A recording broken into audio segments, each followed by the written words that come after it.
Pernah nggak teman-teman nyari manajer susah? Pernah nggak? Pernah nggak? Kenapa ya? Alasannya apa? Pertama masalah gaji juga itu kan mempengaruhi ya. Kesulitan itu kayak gitu. Gaji. Nyari orang yang lebih tinggi, takut gaji gede gitu. Ya, itu kan biasanya kan mesti gitu. Jadi itu apa lagi kira-kira? Jadi kan sebagai apa? Posisi sebagai business owner apa sebagai karyawan? Karyawan. Ya pasti. Ya. Ini dari segi pengusahanya Pak. Dari segi ownernya.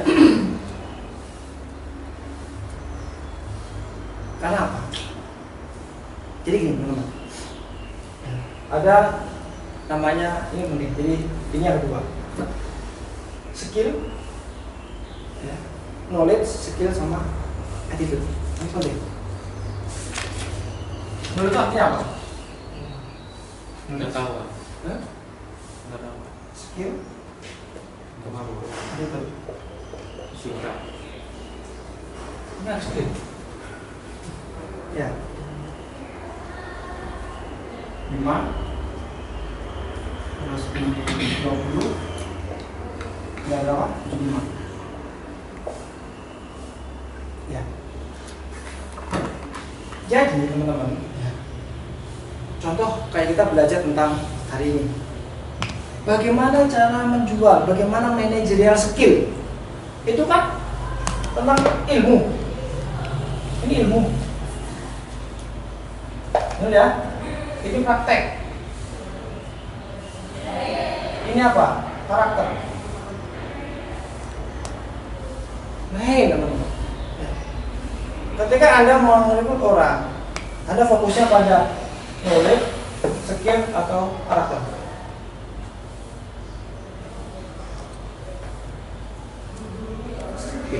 Skill.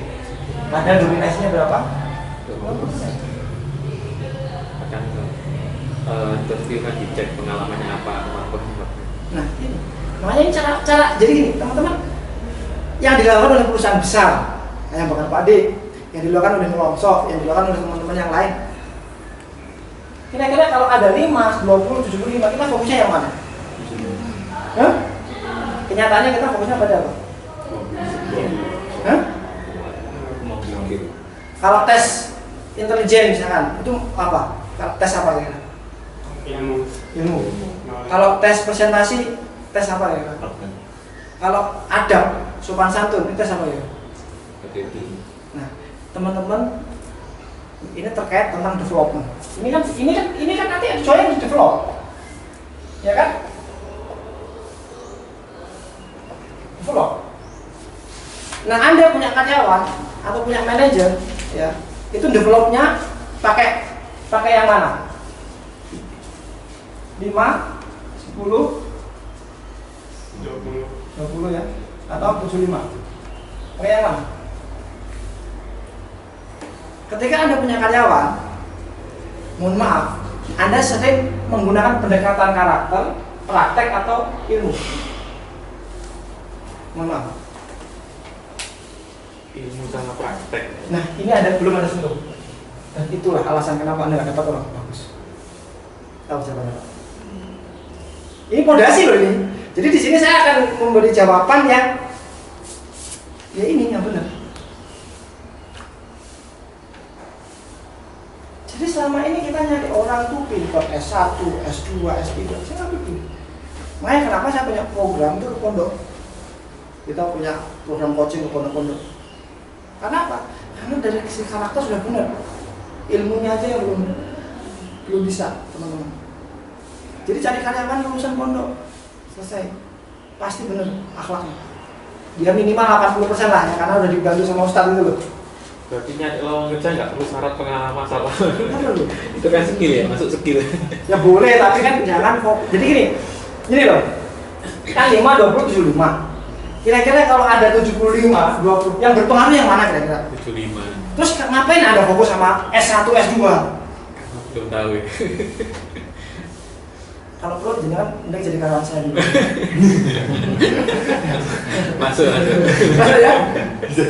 Kalau di tempat saya bahkan nanti jangan lama-lama di sini. Suatu saat Anda buka sendiri. Kalau perlu usahanya amat buat sendiri. Karena apa? Karena kita mampu mendevelop, gitu loh.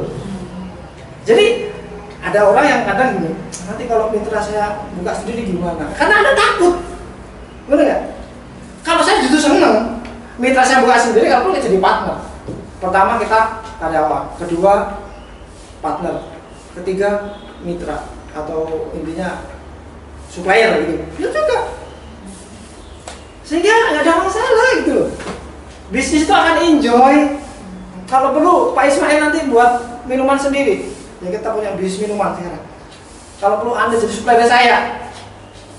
Kita bangun karakter dulu, kedekatan sama orang tua, kedekatan sama keluarga, kita liburan bareng, camp, kita pimpin spiritual dan sebagainya. Kita benerin niatnya, luruskan niatnya. Yang selama ini kita tidak pernah main, benar nggak? Penting nggak ini materi ini? Walaupun materi ini di nodul 7, penting nggak?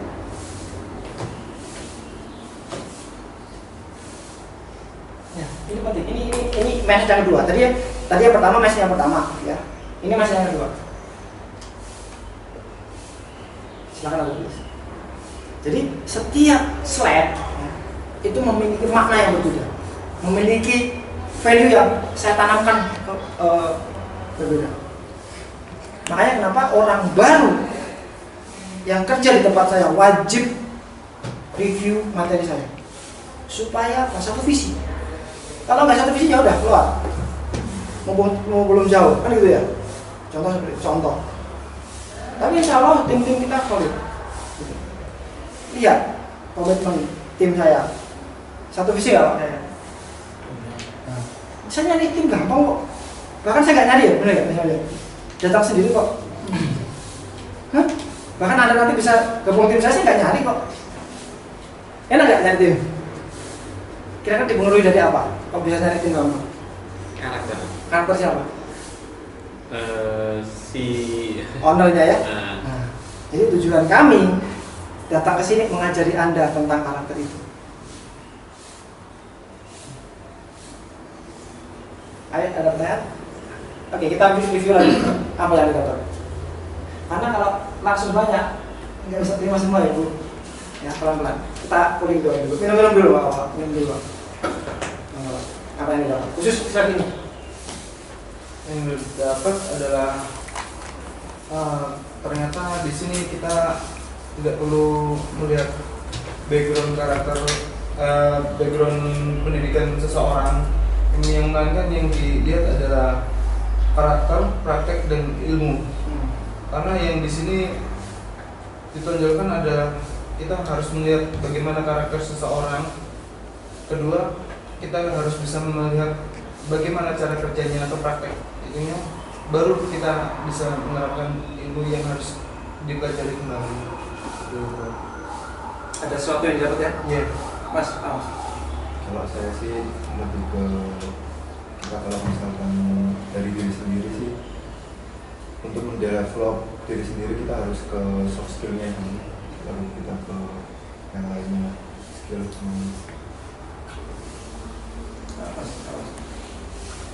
Kalau dikaitkan dengan membentuk tim, maka yang menjadi prioritas sekarang harusnya karakter. Kalau dulu memang saya lebih ke ilmu atau praktek, jadi nerima lowongan kerja mesti tanya pengalamanmu apa, itu apa, terus bisa ini bisa itu. Nah, ternyata itu di poin 5 dan 20. Saya tidak melihat di karakter. Jadi inti dari ini ya untuk membantu membentuk tim, membangun tim perlu yang di karakter. jadi ini ketika message dengan salah, jangan sampai kapanpun belajar. Nggak ada itu mudah. Jadi pentingnya membangun message seperti ini. Jadi harapan saya setelah pulang dari acara hari ini, coba kita refresh ulang, kita restart ulang pikiran kita dari nol gitu ya. Bahkan yang perlu diterapi itu nanti kita terapi bareng-bareng, terapi mas. Ya. Pak Ismail, apa yang dapat? Ya, karakter itu lebih penting daripada skill dan ilmu. Karakter dulu baru ilmu dan skill skillnya mengikuti. Kalau karakternya jelek, Nggak apa-apa. sebagai apapun skill dan ilmunya akan ikut jelek. Pak, Pak. Pinjol kerja. Yang selama ini yang saya terapkan memang karakter. Berarti udah sesuai ya? Sudah. Jadi saya penerimaan karyawan saya lihat dulu CV-nya, saya lihat karakternya orang ini. Dari fisiknya itu gimana itu kan sudah kelihatan. Pak, Attitude. tahunnya? Iya. Itu enggak. Artinya kita akan sharing ya Pak. Iya. Nanti jangan yang ternyata semakin yakin. Iya. Nah nanti cari celah yang bahkan kalau sudah tahu nanti main ke manajerial lagi atau public speakingnya. Jadi ini khusus manajerial ya, memanage. Nah, Boleh tanya. Jadi kita nggak kesulitan untuk ngatur seseorang, ngasih ilmu itu kita nggak terlalu susah. Jadi lawan kerja mesti harus ketemu orangnya dulu gitu Pak ya, dengan Ya paling tidak kita tahu dari sopan santun kayak kita pertama kali masuk ruangan itu udah tahu. Oh orang ini karakternya gimana. memang Terus cara nah, bicaranya itu kan sikap duduk itu mempengaruhi juga. Kayak gitu itu ya. Jadi kemarin-kemarin memang saya lebih banyak ke SMS WA dulu. Enggak, ya itu ke knowledge-nya, wah nggak sesuai dah, nggak tak lanjutin. Kok menyesuaikan baru tak suruh data, memang kayak gitu sih. Lebih sampai banyak. kapanpun jangan capek. Makanya kenapa? Bangun organisasi. Dan yang setelah datang baru tak suruh ngisi DISC itu, wah ini kurang dari indikator itu, wah ini nggak masuk sih Mbak. Awak. Ya dari pengalaman pribadi saya kan beberapa kali di beberapa tempat kerjanya saya ini bicara ego ya. Saya merasa mempunyai pengetahuan dan skill yang jauh daripada teman-teman yang sekarang sudah menjabat di pucuk pimpinan di tempat kerja. Tetapi seharusnya saya punya ego itu seharusnya milik saya. Tapi ternyata kenapa saya nggak pernah nyampe di posisi itu? Ternyata saya karakternya yang ya saya tahu itu karakter, cuma cara aplikasinya masih belum. Artinya ego kita terlalu tinggi. Iya. Terus kemudian yang ingin saya ketahui dari attitude ini tolak ukur sebenarnya. Seperti bapak ini kan bisa melihat dari cara dia bersikap dan sebagainya. Tapi saya kurang yakin dengan itu. Saya pribadi loh. Kenapa?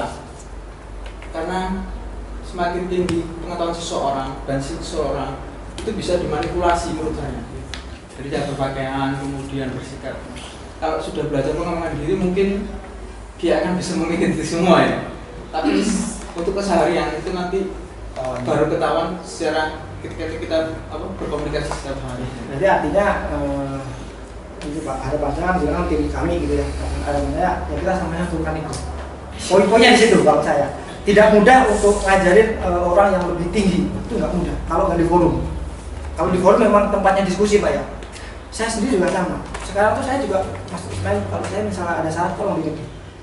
Jadi sudah sekarang masa lalu lupakan. Kita buka lembaran baru, bisnis yang benar. Kita bangun perusahaan, bangun karakter tim, ya. Kita bangun organisasi.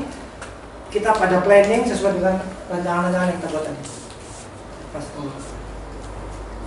jadi untuk sifat dan knowledge ini memang saya juga baru paham karena memang belum berkecimpung terlalu dalam masalah seperti ini. Jadi mungkin ini tambahan ilmu bagi saya. Jadi memang ternyata itu lebih penting dibanding yang lain.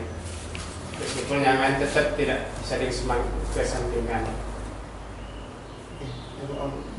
Kalau saya mungkin dulu lama di finance saya, jadi memang perusahaan yang kelola uang. Jadi menurut saya sih mengharapkan itu sangat-sangat penting. Karena kalau sudah tidak jujur dan sebagainya sih ya gitu. Jadi makanya waktu bilang di sekarang ini sih saya mengharapkan anak-anak, saya mau kalian jadi anak baik karena masih kecil-kecil. Jadi saya bilang kalau mau ikut polisi, yang pertama kalian harus sholat. Jadi memang kalau menurut saya sih ya, apalagi masih anak-anak, jadi ya karakter akan kita bentuk dengan kalau berusaha menjadi baik, jadi dengan lingkungan. Kalau sudah teman yang baik kan kemungkinan untuk dia akan terpengaruh dengan yang akan lebih besar. Dan ilmu, ya, dan yang kedua skill ya sambil kita training sesuatu. Oke, jadi ini teman-teman. Poinnya di sini saya menyampaikan benang merahnya ya Mas ya. Nanti untuk teknis bagaimana developing nanti teknis. Nanti di tools ada semua di sini ya. Yang jelas di sini kita samakan dulu paradigma kita. Supaya apa? Kita nyambung. Wah, gitu. Kita nyambung. Oke, ini cukup ya. Ada sesuatu ya, cepat ya. Oke. Ini yang kedua. Jadi semua yang saya sampaikan terkait tentang gini loh. Ternyata gini ya. Gini ya. Nah, itu berarti apa? Tanda teman-teman naik level.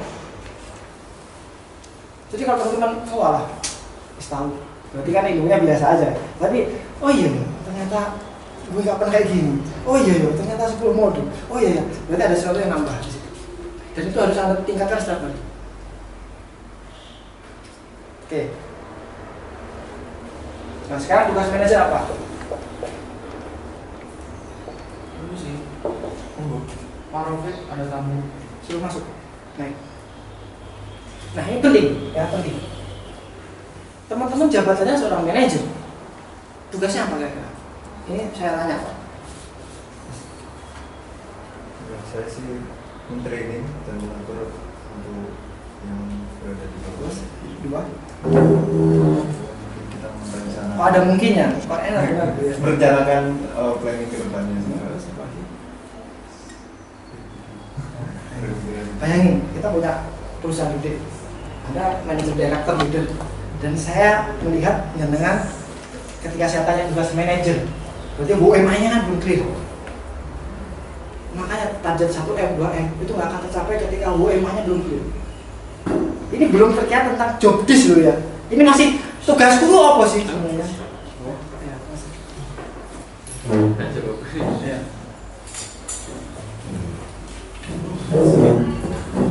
Ya. Oke. Terkait job desk itu apa? Pak, di sini dulu sih Pak. Sini Pak.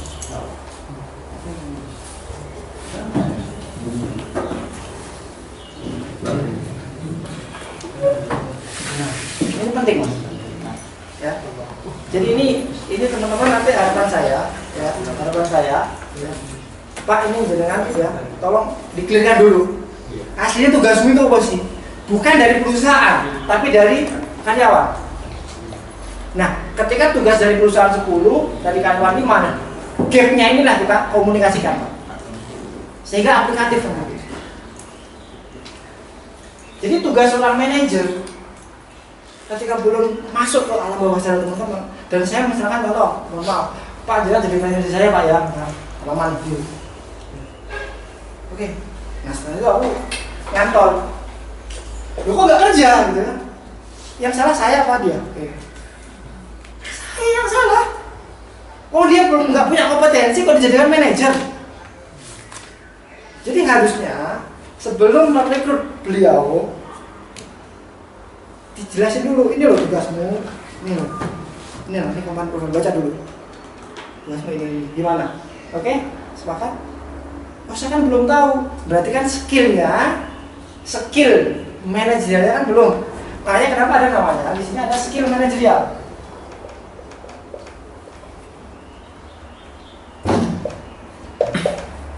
Semua yang berbau skill itu bisa dipelajari. Skill komunikasi, skill negosiasi, skill entrepreneur.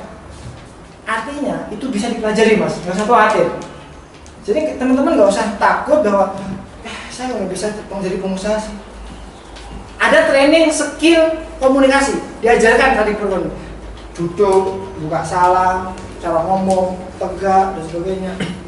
Itu namanya skill. Jadi tugas manajer itu masuk skill.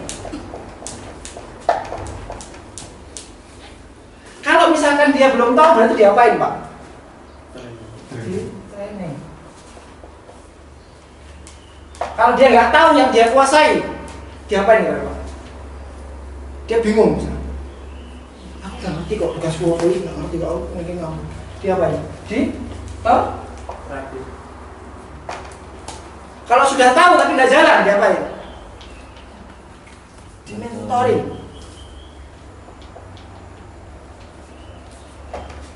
Kalau sudah jalan tapi kurang jalan organisasinya, di coaching atau consulting. Nah, pertanyaan saya adalah dari terapi, training, mentoring, coaching ini, saya nggak tahu teman-teman bisa kemana, benar nggak? Ini Pak. Mungkin Anda mungkin terapi, mungkin beliau mungkin training, mungkin beliau mungkin coaching. Ya mohon maaf, dengan Pak siapa namanya? Pasti. Pak Setio. Jujur mungkin aku kalau penjenengan mungkin coaching ya Pak ya. Cocoknya ya Pak ya. Ya kita sama-sama Nah, contohnya seperti itu. Oke. Tapi kalau ke Pak Kurnia ini kira-kira diapain? Terapi.